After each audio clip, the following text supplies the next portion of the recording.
Alléluia, gloire à Dieu. Bonjour à toutes et à tous, j'espère que vous allez bien par la grâce du Seigneur Jésus-Christ de Nazareth. Notre Seigneur et notre Sauveur, celui qui est mort à la croix pour nous, afin que nous puissions avoir la vie éternelle.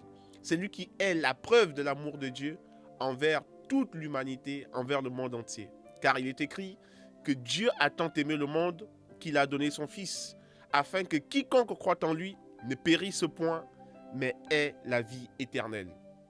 Béni soit le nom de notre Seigneur Jésus-Christ et que le Seigneur vous fasse beaucoup de bien de là où vous êtes, qu'il bénisse votre famille, qu'il bénisse votre maison, qu'il bénisse votre entourage, qu'il bénisse votre travail et qu'il vous fasse beaucoup de bien et surtout qu'il ramène votre cœur à aimer Dieu, qu'il ramène votre cœur à aimer le Père, qui a donné son Fils pour que vous puissiez être sauvés de l'emprise des ténèbres dans le nom puissant de Jésus.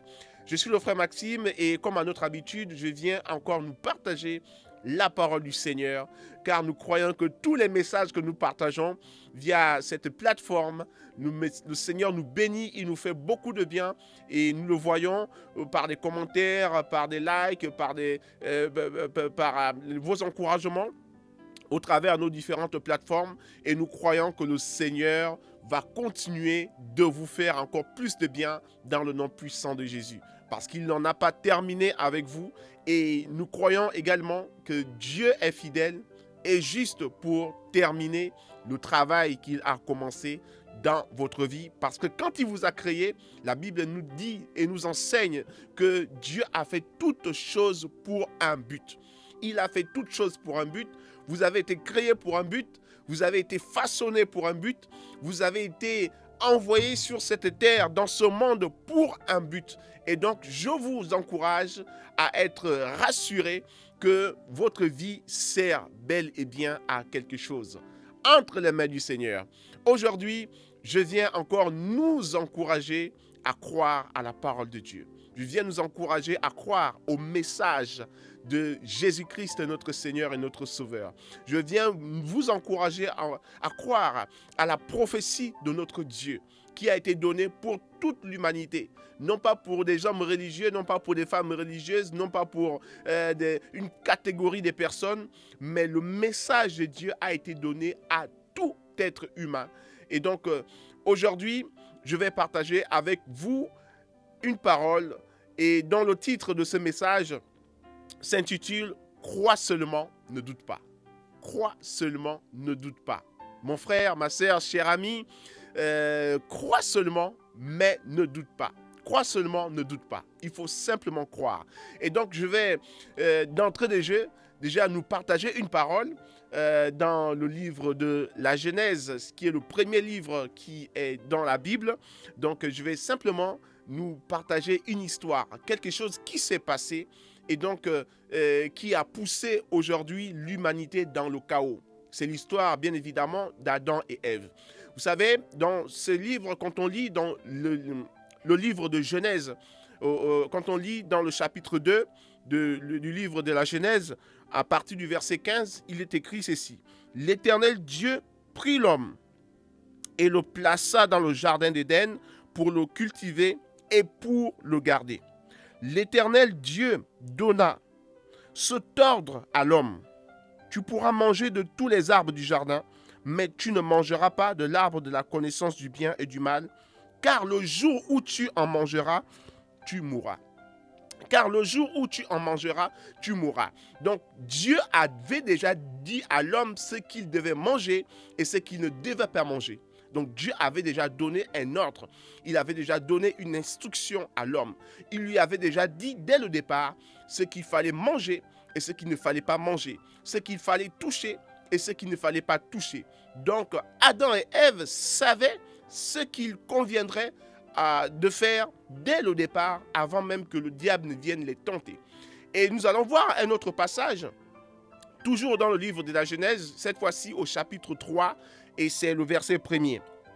Le serpent était le plus rusé de tous les animaux des champs que l'Éternel avait fait. Il dit à la femme, c'est le serpent qui parle à la femme, « Dieu a-t-il réellement dit, vous ne mangerez pas de tous les arbres du jardin. Le serpent pose une question à Ève en lui disant, est-ce que Dieu a réellement dit que vous n'allez pas manger de tous les arbres du jardin? Parce que souvenez-vous que Dieu au départ avait interdit à l'homme de ne pas manger l'arbre qui était dans le jardin, qui était l'arbre de la connaissance du bien et du mal. Vous pouvez retrouver ce récit en lisant le chapitre 2 du livre de la Genèse. Et donc, Dieu avait déjà donné un ordre clair, une instruction précise.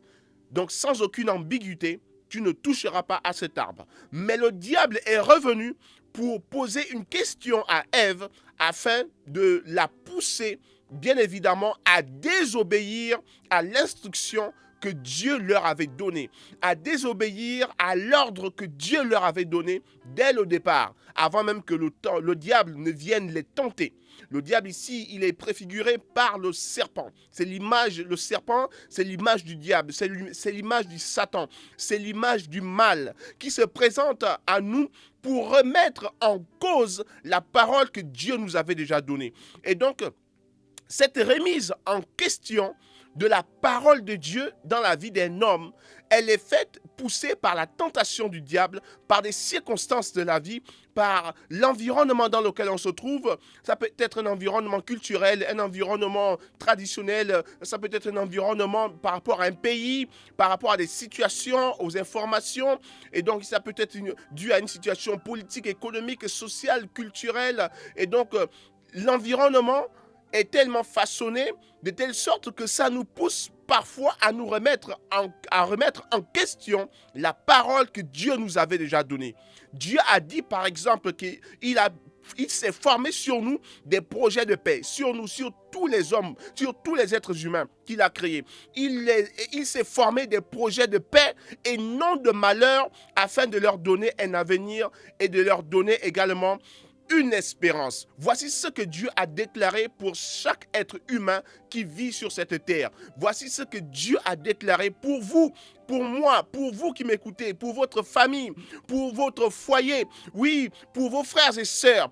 Dieu a dit qu'il a des merveilleux projets pour vous. Il a des grands projets pour vous. Il a de bonnes choses pour vous. Dieu a dit qu'il veut vous donner une vie. Il veut vous donner de l'espérance.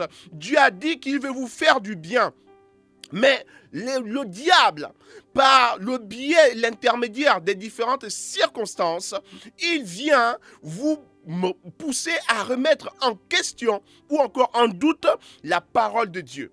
Il vient vous pousser à remettre en question la prophétie que Dieu vous avait déjà donnée. La prophétie, c'est une parole qui a été prononcée, une parole que Dieu a prononcée au travers de ses prophètes, au travers de ses serviteurs, au travers même du Saint-Esprit, qui parle qui parle aux hommes au travers des prophètes, des évangélistes, des docteurs, des hommes de Dieu, des prédicateurs. Dieu parle, il donne des prophéties. Et donc, le diable nous pousse à remettre en question la parole de Dieu. Pourquoi est-ce que le diable nous pousse à remettre en question cette parole? Parce qu'il sait que dans cette parole, il y a la vie. La Bible nous enseigne que Jésus-Christ est la parole qui s'est faite chair. Jésus-Christ est la parole vivante. En elle était la vie. En cette parole était la vie. Cette parole qui a créé toutes choses. La parole qui est Christ, qui a créé toutes choses, que ce soit des choses visibles ou des choses invisibles. Jésus-Christ est le créateur de toutes ces choses. Il vous a créé. Vous avez été créé en lui et pour lui, afin que son nom soit glorifié au travers de votre vie. Et donc, vous avez été créé pour manifester la nature de Dieu, la vie de Dieu sur cette terre. Et donc, vous n'êtes pas n'importe quelle personne. Vous êtes une personne importante aux yeux de Dieu. Vous êtes une personne privilégiée aux yeux de Dieu. Vous êtes une personne avec une grande valeur aux yeux de Dieu. Vous n'êtes pas n'importe qui. Et le diable est tellement conscient de cela qu'il vous pousse à remettre en question les promesses de Dieu en ce qui vous concerne. Crois seulement et ne doute pas. Crois seulement et ne doute pas. Pourquoi le doute? Le doute, de quoi s'agit-il ici? Douter, si on peut donner une définition simple et précise au doute, Douter, c'est simplement le fait de remettre en question, ok? Remettre en question la parole de Dieu, ne pas croire, ne pas avoir confiance dans la parole de Dieu. C'est cela le doute. C'est cela le doute. Quand vous n'avez pas confiance dans la parole du Seigneur, vous êtes en train de douter. Quand vous n'avez pas confiance dans la prophétie de Dieu en ce qui vous concerne, cher ami, vous êtes en train de douter. Quand vous ne croyez pas, on ne vous demande pas de croire en une religion. Mais quand vous ne croyez pas en la parole que Dieu vous a donnée au travers de Jésus-Christ, son Fils bien-aimé, vous êtes dans le doute et donc dans l'incrédulité qui est un doute extrême. Et peu importe la religion que vous pratiquez, si vous ne croyez pas que Dieu vous a tant aimé et que la preuve de son amour, c'est le fait d'avoir sacrifié Jésus-Christ, son Fils bien-aimé, tout ce qu'il avait de plus cher. Il aurait pu dire, j'envoie un ange. D'ailleurs, la Bible nous apprend, si vous lisez un peu ce merveilleux livre, vous allez comprendre que même les anges n'étaient même pas dignes de venir sur cette terre mourir à la croix pour vous et moi. Parce qu'ils n'étaient pas qualifiés, ils n'étaient pas dignes de nous purifier de nos péchés. Mais la parole de Dieu nous enseigne que Christ, c'est l'agneau de Dieu qui est venu. Il a librement décidé de venir donner sa vie pour que vous et moi nous puissions être sauvés, pour que vous et moi nous puissions être lavés par son sang, par le sang de son sacrifice, son sang qui a coulé à la croix, nous a lavés, nous a purifiés de toutes nos iniquités. Voici ce qu'il a fait pour nous. Et voilà pourquoi la parole de Dieu nous fait comprendre que Christ, il est l'agneau de Dieu qui ôte le péché du monde. C'est ces péchés qui nous empêchent parfois de voir Dieu, de rencontrer Dieu, de le connaître. Tout être humain est à la quête de Dieu. Tout être humain est à la quête du but de son existence sur cette terre. Mais c'est Dieu qui vous a créé. Il est le créateur de votre vie et il sait pourquoi est-ce que vous avez été créé. C'est lui qui a le manuel, le mode d'emploi réel en ce qui concerne votre existence sur cette terre. Parce que c'est lui qui connaît ce que vous représentez réellement à ses yeux. Oui, c'est lui qui sait ce que vous représentez réellement. Et il sait ce qu'il peut accomplir avec vous. Et voilà pourquoi il y a une parole que j'aime bien qui dit qu'avec Dieu, nous ferons de grands exploits. Oui, parce que notre Dieu est grand, il est puissant. Et la preuve de sa puissance a été manifestée sur cette terre par Jésus-Christ de Nazareth. Oui, c'est le seul de tous les prophètes qui ont été présentés sur cette terre, c'est le seul. Oui, lorsqu'il est mort sur cette terre, il est mort et 3 jours après, il est revenu à la vie pour prouver qu'il a dominé la mort.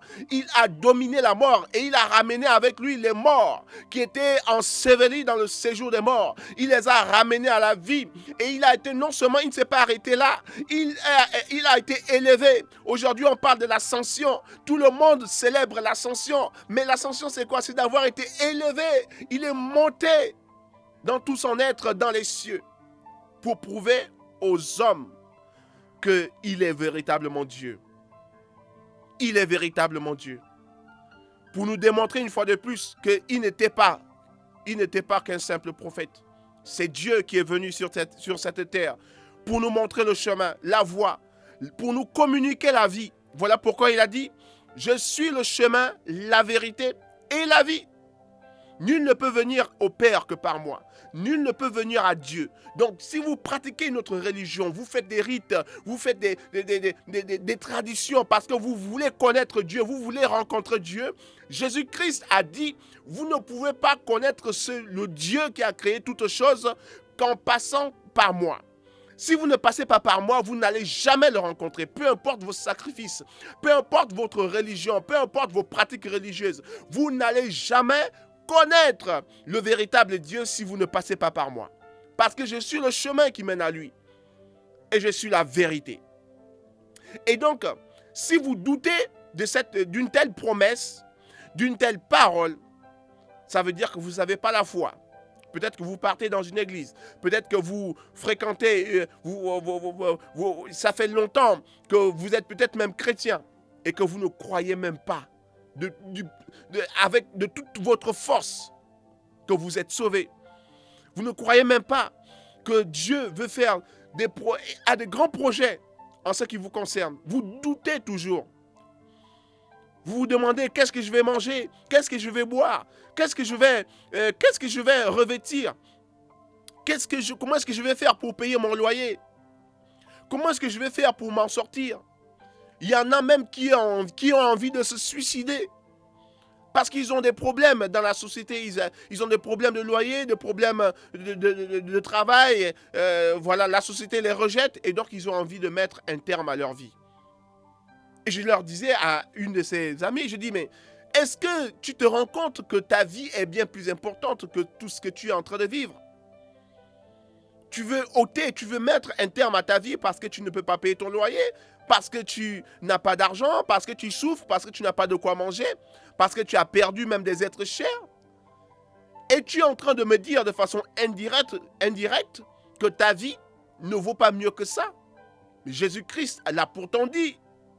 Il a dit, cherchez premièrement le royaume de Dieu et sa justice. Et toutes les autres choses vous seront données par-dessus tout. Vous voulez manger, Dieu va vous donner à manger. Vous voulez boire, Dieu vous donnera à boire. Vous voulez vous revêtir, Dieu vous revêtira.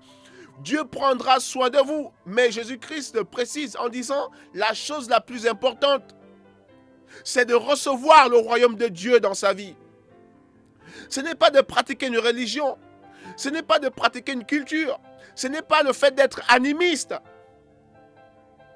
Je parle à mes chers amis animistes qui font un peu du bruit partout, ici et là. Mais non, Dieu demande à ce que vous puissiez recevoir le royaume de Dieu, ainsi que sa justice. Et le royaume de Dieu est ici parmi nous. Il est ici parmi nous, comme l'a dit Jésus-Christ à son époque. Le royaume de Dieu est ici parmi nous. Aujourd'hui, pendant que vous m'écoutez, le royaume de Dieu se manifeste à vous au travers de ce message. Le royaume de Dieu se manifeste à vous par Jésus-Christ de Nazareth. Il suffit que vous puissiez le recevoir. Et le Saint-Esprit viendra en vous. C'est lui qui manifeste ce royaume. C'est lui qui manifeste le royaume de Dieu. C'est le règne de Dieu qui viendra se manifester sur cette terre au travers de votre vie. Est-ce que vous voulez le recevoir? Veux-tu recevoir le règne de Dieu dans ta vie? Veux-tu recevoir le royaume de Dieu dans ta vie? Tu peux le faire depuis ta chambre, depuis ta maison, depuis ton lieu de travail, alors que tu écoutes ce message. Et accepter simplement Jésus-Christ dans ton cœur. Et le laisser entrer dans ta vie. Jésus-Christ a dit, je me tiens à la porte. Il a dit qu'il se tient à la porte et il frappe.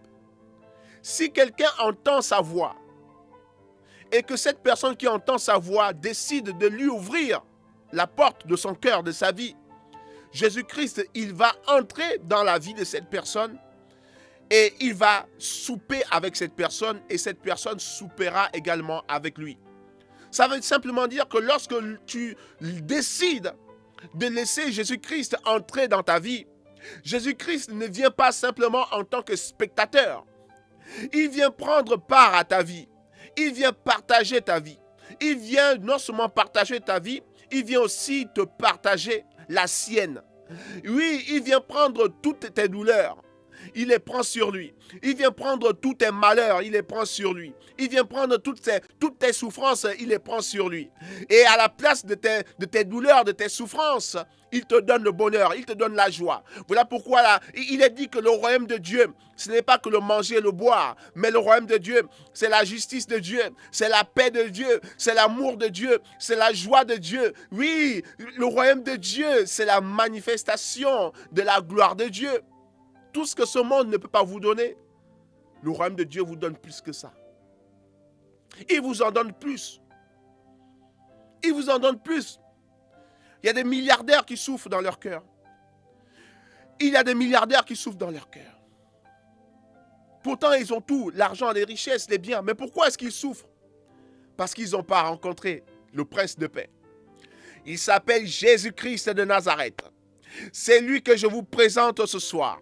C'est lui que je vous présente en ce moment même. Le prince de paix. Le prince de paix. C'est Jésus-Christ de Nazareth. On l'appelle le prince de paix. L'admirable conseiller. Dieu puissant, éternel. Il est là pour vous. Il est en train de toquer à la porte de votre cœur. Il est en train de toquer à la porte de votre cœur parce qu'il veut venir vivre avec vous. Il veut venir vivre en vous. Il veut prendre le contrôle de votre vie pour que vous puissiez manifester la volonté de Dieu, le but pour lequel vous avez été créé par Dieu. Crois seulement à cette parole et tu verras comment est-ce que ta vie changera. Le doute, c'est le contraire de la foi. Quand vous doutez de ce que Dieu dit de vous, vous êtes en train de dire à Dieu que vous n'avez pas confiance en sa parole. Et c'est quelque chose qui attriste le cœur de Dieu. Parce que Dieu vous aime et il veut vous sauver. Dieu vous aime et il veut vous faire du bien. Dans ce monde dans lequel nous vivons, tout devient difficile et compliqué. Dieu veut vous aider. Dieu veut vous faire beaucoup de bien. Et il vous donne une solution pour que vous puissiez vous en sortir. C'est Jésus-Christ. Jésus-Christ, notre Rédempteur. Jésus-Christ, notre Sauveur. Jésus-Christ, notre Libérateur. Jésus-Christ, notre Dieu. Jésus-Christ, oui, l'alpha, le commencement de toutes choses et la fin de toutes choses. C'est Jésus-Christ. Le juste juge, c'est Jésus-Christ. La foi, c'est d'avoir confiance dans les promesses de Dieu. La foi, c'est d'avoir confiance dans la parole de Dieu. Croyez en lui. Croyez en Jésus-Christ. Croyez en ses œuvres. Croyez qu'il peut transformer votre vie. Croyez qu'il peut vous libérer. Vous êtes allé à l'hôpital, vous souffrez d'une maladie et les médecins n'ont pas pu vous guérir parce qu'ils n'ont pas ce pouvoir. La médecine a ses limites. Mais chers amis, je vous invite à laisser Jésus-Christ entrer dans votre vie. Et je crois qu'il est capable de vous guérir de cette maladie que les médecins ont déclarée incurable. Rien n'est impossible à Dieu. Il a guéri les malades, oui, que la société avait rejetés. Il a purifié les lépreux. Il a purifié les lépreux. Il a guéri cette femme, oui, à la perte de sang pendant 12 ans. Cette femme qui souffrait d'une perte, d'une hémorragie pendant 12 ans. La Bible nous enseigne que cette femme est allée des médecins en médecin. Elle a dépensé toute sa fortune, mais elle n'a pas trouvé la guérison. Elle n'a pas trouvé une guérison par rapport à sa situation. Oui, elle a continué d'être malade. Mais lorsqu'elle a rencontré Jésus-Christ, elle a entendu parler de Jésus-Christ, comme je suis en train de vous parler de lui aujourd'hui. Elle n'a pas douté. Elle n'a pas douté. Peut-être que cette femme avait douté pendant 12 ans. Pendant 12 ans, elle a douté. Elle est partie voir des médecins. Elle est partie voir des spécialistes parce qu'elle croyait que sa solution était dans la médecine. Elle croyait que sa solution, oui, c'était uniquement, oui, auprès d'un homme, auprès de sa richesse, parce qu'elle avait beaucoup d'argent, elle avait beaucoup de biens. Mais on nous dit que cette femme a dépensé tout son argent. Cette femme a dépensé tout son bien. Cette femme a dépensé toute sa fortune. Et il ne lui restait plus rien du tout. Plus rien du tout. Oui, jusqu'au point où elle va rencontrer Jésus-Christ. Elle va entendre parler de lui, ce Seigneur et ce Sauveur. C'est lui qui a pris sur lui toutes nos maladies ainsi que toutes nos infirmités. Jésus-Christ de Nazareth, cet homme merveilleux, excellent, glorieux, le Dieu tout-puissant. C'est lui qui a décidé de venir mourir à la croix pour que nous puissions recevoir la guérison, la santé divine, la santé de Dieu, la vie de Dieu qui nous purifie de toutes sortes de poisons, de maladies, oui, et d'infirmités. Jésus-Christ de Nazareth, cette femme a dit, si seulement je peux toucher le pan de son vêtement, si seulement je peux toucher le pan de son vêtement, si seulement je peux toucher, oui, le petit morceau de son habit, je sais que je serai guéri. Je sais que je serai guéri. Cette femme qui doutait depuis plusieurs années, elle a décidé d'aller vers le Seigneur Jésus-Christ. Jésus-Christ, après avoir été déçu par le monde, après avoir été rejeté par le monde, après avoir compris que la société ne pouvait pas la guérir, que la médecine n'avait pas de solution à son problème, elle a décidé d'aller voir le médecin des médecins, le plus grand des chirurgiens, l'excellent chirurgien qui n'a jamais existé. Oui, Jésus-Christ de Nazareth, il est venu et cette dame a touché, elle a touché le pan de son vêtement. Et quand elle a touché, la Bible nous dit que cette femme a reçu une puissance. Cette femme a reçu une force qui est rentrée en elle et qui l'a libérée de la maladie dont elle souffrait depuis plusieurs années. Cette femme a miraculeusement été guérie parce que Jésus-Christ avait libéré une puissance dans sa vie. La gloire, la puissance du Saint-Esprit qui était sur Jésus a été libérée sur cette femme. Oui, qui était souffrante depuis 12 ans. Et cette femme a été guérie miraculeusement. Elle n'en revenait pas. Lorsque Jésus-Christ est venu vers elle, Jésus-Christ a dit, ma fille, prends courage, ta foi t'a sauvée. Prends courage, ta foi t'a sauvée. Elle ne doutait plus. Elle avait décidé de faire confiance à Dieu. Elle est venue à Jésus-Christ parce qu'elle avait confiance à Dieu. Donc si vous aussi, vous vous trouvez dans une telle situation, vous êtes malade depuis plusieurs années, vous êtes confronté à une situation depuis plusieurs années, vous souffrez, vous ne savez plus où vous tourner, mais j'ai cette parole du psalmiste qui dit, je lève mes yeux vers les montagnes, d'où me viendra le secours me vient de l'Éternel, qui a fait les cieux et la terre. Ce secours a été manifesté par la personne de Jésus-Christ de Nazareth. Oui, Dieu a tant aimé, oui, l'homme et la femme que vous êtes, au point qu'il a sacrifié, il a envoyé Jésus-Christ pour que vous et moi nous puissions être sauvés, sauvés de cette maladie, sauvés de cette souffrance, libérés de la torture du diable, libérés, oui, de la captivité de l'ennemi, de Satan le diable, de vous libérer totalement de ces démons qui vous persécutent, qui vous oppressent. Jésus-Christ de Nazareth, le Dieu Tout-Puissant, a été révélé pour que vous puissiez avoir la vie éternelle, qui est la vie de Dieu, révélée aux hommes par le Fils, révélée aux hommes par le Fils. Est-ce que vous êtes prêts à recevoir cette vie? Est-ce que vous êtes prêts à recevoir cette vie? Oui, vous êtes peut-être depuis plusieurs années, vous êtes peut-être dans l'église, vous êtes peut-être croyant, mais vous n'avez véritablement pas fait confiance au Seigneur. Vous avez marché dans la religion depuis plusieurs années. Vous ne croyez plus, vous doutez de la promesse de Dieu. Aujourd'hui, vous venez maintenant auprès du Seigneur au travers de ce message. Et je prie au nom de Jésus pour que vous puissiez être libérés totalement. Pour que vous puissiez être libérés totalement. Que la foi de Dieu par le Saint-Esprit puisse maintenant habiter votre cœur et vous libérer dans le nom puissant de Jésus-Christ de Nazareth.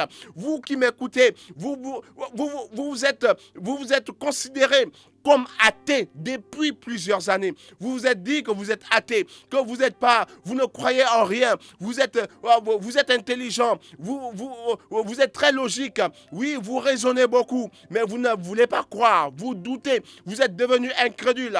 Mais Jésus-Christ, il a dit, race d'incrédules, oui, il a besoin de sauver, il a besoin de vous sauver, de vous libérer de l'emprise de cette incrédulité. Parce que lorsque vous êtes incrédule et que vous doutez, le diable se sert de cela, du doute et de l'incrédulité pour vous empêcher de connaître Dieu, pour vous empêcher de vivre, oui, le but pour lequel vous avez été envoyé sur cette terre. C'est le but du diable. Souvenez-vous ce qu'il a fait avec Adam et Ève. Il les a poussés à remettre en question la parole de Dieu. Oui, et il fait la même chose avec vous. Il fait la même chose avec tout le monde. Il veut que l'on remette en question les promesses de notre Seigneur. Il veut que l'on remette en question les promesses de Dieu en ce qui nous concerne. Dieu a dit qu'il a des projets de paix et non de malheur en ce qui vous concerne, en ce qui nous concerne. Alors, Dieu veut que nous puissions vivre ses projets.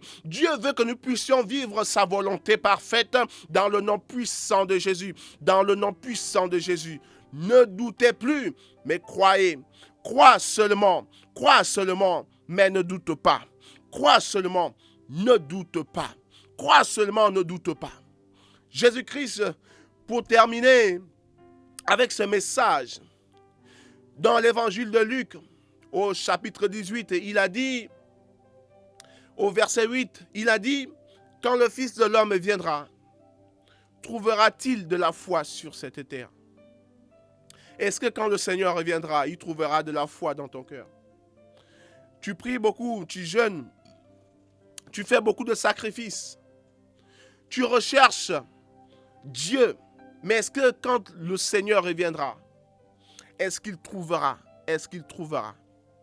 la foi dans ton cœur? Parce que la foi, c'est tout ce qu'il faut à Dieu. Quelqu'un aurait pu dire que la foi, c'est la monnaie d'échange dans le monde spirituel. Donc, si vous avez foi en la parole de Dieu, soyez-en sûrs que vous allez vivre, oui, le surnaturel divin, le surnaturel de Dieu dans votre vie. Donc, vous qui vous considériez comme étant athée et que vous ne croyez en rien, je prie maintenant pour vous, pour que vous puissiez être libérés, délivrés de toute forme d'athéisme, de toute forme d'incrédulité, au nom puissant de Jésus. Que de là où vous êtes, que le Saint-Esprit vous touche et que votre cœur maintenant soit libéré de toute forme de doute, de toute forme d'inquiétude, et que le Saint-Esprit mette dans votre cœur cette mesure de foi qui va vous pousser à connaître Jésus-Christ. Maintenant, que vous puissiez laisser Jésus-Christ entrer dans votre vie. Que vous puissiez laisser Jésus-Christ entrer dans votre vie et faire de lui votre Seigneur et votre Sauveur. Dans le nom puissant de Jésus. Il y avait cet homme que l'on appelle l'apôtre Pierre. C'est une histoire qui nous est relatée dans l'Évangile. Alors que les disciples étaient dans la barque, l'apôtre Pierre, il y avait les vents de la tempête qui se sont levés. C'est dans Matthieu chapitre 14, verset 31. Et donc, Jésus-Christ est en train de marcher sur les eaux. Je vous fais court l'histoire. Et donc, l'apôtre Pierre, ils ont l'impression de voir un fantôme. Mais Jésus-Christ leur dit, non, c'est moi, n'ayez pas peur. Et l'apôtre Pierre va dire, si c'est toi, ordonne que je vienne vers toi. Et donc, le Seigneur va lui dire, viens. Et l'apôtre Pierre va dire, sur ta parole. Il a commencé à marcher sur la parole du Seigneur. Il a commencé à marcher sur les eaux. Il a mis un pas, deux pas. Il a commencé à aller vers le Seigneur Jésus-Christ qui lui avait demandé de venir. Et donc, l'apôtre Pierre avait confiance en la parole du Seigneur Jésus-Christ. Il avait foi dans la parole. Mais à cause des circonstances qui étaient autour, il y avait un vent impétueux. Il y avait une forte tempête. Il y avait des vagues. Il y avait des turbulences sur les eaux. Et donc, l'apôtre Pierre, il a été déstabilisé. Donc, plutôt que de continuer d'avoir confiance à Jésus-Christ en le regardant, et il a commencé à douter. Il a commencé à regarder comment est-ce qu'il était en train de couler. Il dit, mais je suis en train de couler, qu'est-ce que j'ai fait? Pourquoi est-ce que j'ai accepté d'aller vers Jésus alors que les circonstances sont en train de me faire couler, sont en train de me sombrer? Je suis en train de mourir. Qu'est-ce que j'ai fait? Jésus-Christ va reprocher à l'apôtre Pierre ceci. Il va lui dire ceci. Pourquoi as-tu manqué de foi? Pourquoi as-tu manqué de foi? Où est donc ta foi? Où est donc ta foi? La question t'est posée maintenant. Où est donc ta foi, cher ami? Où est donc ta foi? Où est donc ta foi? Pourquoi est-ce que tu continues de douter alors que le Seigneur est là avec toi? Pourquoi est-ce que tu continues de douter alors que Jésus-Christ est là avec toi? Où est donc ta foi? Il ne t'a pas demandé où est ton miracle. Il ne t'a pas dit où sont tes biens, où est ta grande église. Il ne t'a pas dit où est ta grande communauté. Il ne t'a pas dit où sont ton nombre, où est ton nombre de vues. Où est ta notoriété, où est ta célébrité, où est ta richesse. Jésus-Christ a dit, où est donc ta foi? Où est donc ta foi? Je prendrai pour terminer avec cet exemple d'un disciple que j'aime beaucoup qui s'appelle Thomas. Thomas, vous savez, c'est celui qui veut croire après avoir touché du doigt. Thomas, c'est celui qui veut croire, même si on lui dit que Jésus-Christ est ressuscité, il dit non, mais j'ai besoin de toucher du doigt. Il faut que je touche moi-même Jésus-Christ, que je mette ma main, mes doigts sur ses plaies, sur ses blessures, pour que je sache réellement qu'il s'agit bien de Jésus-Christ, que j'ai vu à la croix, notre Seigneur. Mais Jésus-Christ, il va apparaître à Thomas et il va lui dire, pourquoi est-ce que tu doutes? Pourquoi est-ce que tu doutes? Vas-y, touche-moi, je suis là. Thomas, vas-y, touche-moi. Touche-moi. Touche-moi, je suis là, c'est bien moi. Est-ce que tu as besoin de me toucher pour croire? Tu as besoin de voir pour croire? Tu as besoin d'un signe pour commencer à croire à mes promesses? Ne faisons pas comme Thomas. Thomas était incrédule. Thomas doutait. Malgré la résurrection du Seigneur, Thomas avait besoin d'une preuve pour croire. Et Jésus-Christ a dit, heureux ceux qui ont cru sans avoir vu. Heureux ceux qui ont cru sans avoir vu. Vous voulez être heureux dans votre vie? Je vous encourage à croire en Jésus-Christ. C'est le seul qui a des projets de paix et de bonheur pour notre vie. Ce n'est pas un homme, ce n'est pas une femme. Ce n'est pas la société, ce n'est pas votre patron. Ce n'est pas une entreprise. Demandez à un entrepreneur s'il est heureux par rapport aux problèmes auxquels il est confronté dans la gestion de son entreprise. Et il vous dira, vous entendrez ce qu'il vous dira. C'est pour dire que le bonheur ne se trouve pas dans ces choses. Le bonheur se trouve en Jésus-Christ. Moi qui vous parle, j'ai rencontré Jésus-Christ depuis 2011. Et depuis que je l'ai rencontré, ma vie n'a plus jamais été la même. Et je ne regrette pas. Parce que c'est un homme merveilleux. Parce que c'est un ami merveilleux. Parce que c'est un Seigneur merveilleux. Parce que c'est un Dieu merveilleux. Et parce qu'il a des projets merveilleux pour nous.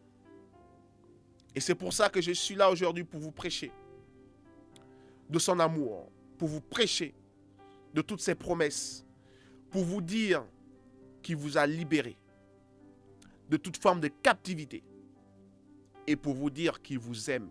Peu importe le péché que vous avez commis, peu importe les erreurs que vous avez commises, peu importe votre désobéissance, il n'est jamais trop tard.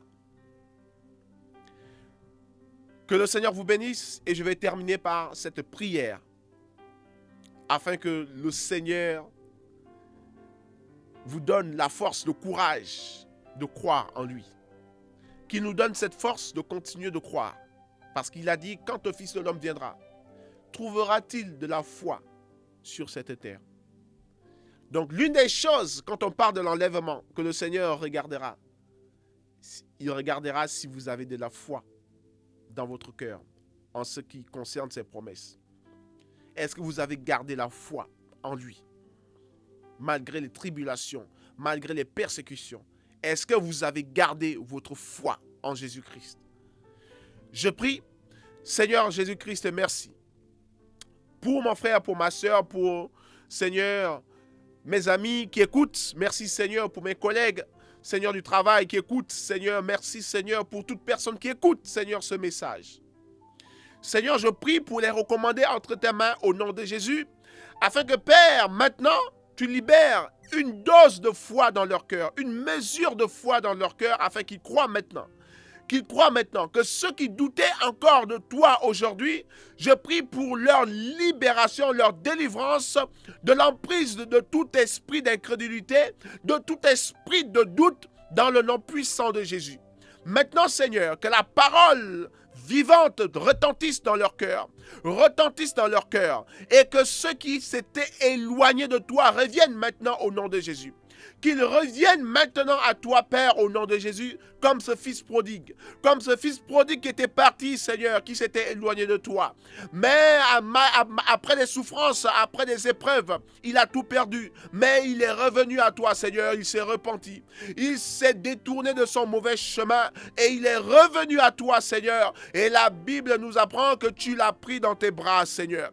Tu l'as pris dans tes bras et tu l'as rhabillé, Seigneur, des vêtements nouveaux. Tu lui as manifesté ton amour. Tu ne l'as pas rejeté, Seigneur. Et je prie au nom de Jésus, afin que, Père, tu reçoives maintenant toutes les personnes au travers de ce message, vont se repentir et vont revenir à toi, Seigneur.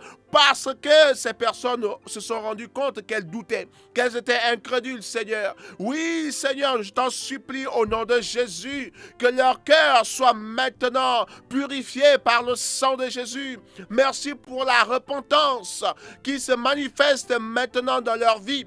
Ceux qui se considéraient comme athées, incrédules et qui ne croyaient en rien, Seigneur. Oui, merci parce que tu les ramènes à toi. La parole de Dieu retentit dans leur cœur et ils sont libérés de toute forme d'incrédulité au nom de Jésus-Christ de Nazareth. Merci, Seigneur, parce que tu accomplis des grands miracles dans leur vie. Tu fais des miracles dans la vie du Seigneur, de mon frère, de ma soeur, des hommes et des femmes qui écoutent maintenant ce message. Merci parce que tu te révèles à eux alors qu'ils te laissent entrer dans leur cœur, dans leur vie. Seigneur, je prie, Seigneur, pour que la puissance du Saint-Esprit soit libérée dans leur vie, soit libérée dans leur vie, soit libérée dans leur vie, et que tous les démons de l'enfer qui s'étaient déchaînés contre leur destinée soient maintenant réduits à l'impuissance, soient anéantis maintenant dans le nom de Jésus. Merci, Seigneur, pour ta gloire. Merci, Seigneur, pour ta grâce.